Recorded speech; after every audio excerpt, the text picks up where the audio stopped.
Secretary Mnuchin, one of the worst moments I experienced in my service in Congress is the financial foreclosure collapse that occurred in 2008. I don't ever want to see it again. I'm sure you agree with me about that. And so I'm concerned about your approach to supervising the mortgage market and making sure that banks that are engaging in issuing mortgages are upholding high standards of ethics. So to that degree, could you explain to me how One West, of which you were the CEO, was able to engage in 5,600 violations of foreclosure sale auctions, including backdating in nearly all of the 35,000 foreclosures of homes that you all engaged in? First of all, let me assure you that I did not make one mortgage during or prior to the mortgage crisis. I took over 3 banks from the FDIC, one of which was the worst originator in the entire world. I'm very proud of the fact that we started loan modifications at IndyMac under the FDIC's control, which we then did. So I take great offense to anybody who calls me the foreclosure king. Well, let me tell you, whatever issues reclaiming my time. You know how that goes. Whatever issues. Sir, I allowed you to answer, and I'm reclaiming my time. Mr. Secretary, the time belongs to the gentleman from Minnesota. Look, I don't have a problem with you answering, but you did answer, so I'm not going to let you filibuster. That's what I won't do. I'm not filibustering. No. I take great offense to your comment. There's no question before the Secretary. Okay, wasn't there a rule? There is no question before the Secretary at this point. So, Vice President Erica Johnson Sec robo-signed 6,000 foreclosure-related paperwork documents per week. Was she under your supervision? Not directly. When you were the CEO, was she employed under you? She was employed at the bank. She said in testimony that she robo-signed as many as 6,000 foreclosure-related documents a week. What's your position on robo-signing? You know, I've answered this extensively. You have to answer it now, sir. I'm going to, and you have to listen to me. No, I don't.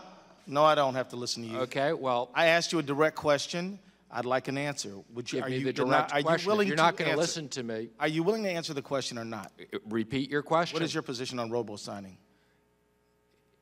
Again, I don't even think you know what the definition of robo-signing is. You don't know what I know. There's not a legal definition of robo-signing. Okay, how about this?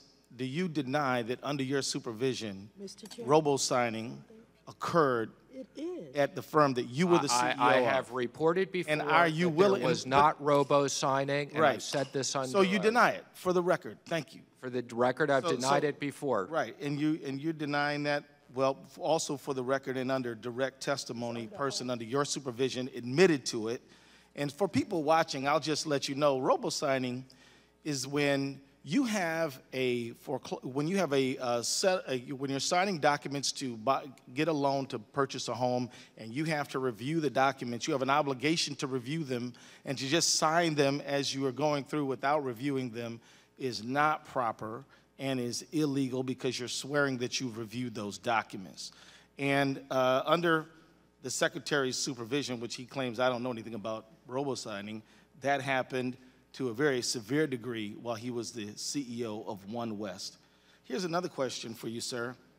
One West was 9 times as likely to foreclose on a homeowner living in a community of color as originating a mortgage to a borrower living in other communities.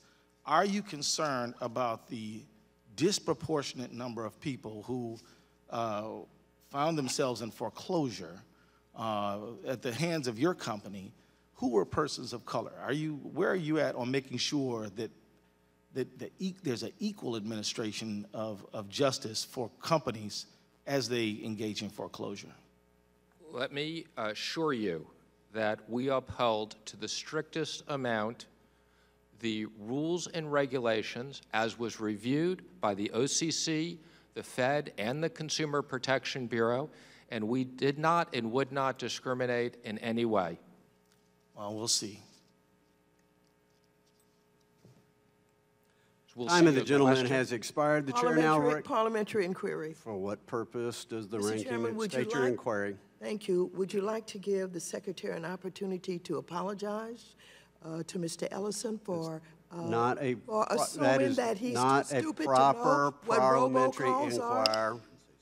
Would you like to give him that The opportunity? time now apologize? belongs to the gentleman from Illinois. Mr. Chairman. Holmgren is recognized for 5 minutes. Thank you, Mr. Secretary. Or perhaps could I borrow 10 Yeah, seconds absolutely. of I was your going time? to, you can do more than that. Thank I'd like you to have a chance. So you to I'd give us a like the chance to record to state that One West Bank was the only bank that concluded the independent foreclosure review, and every single loan was reviewed and was properly compensated.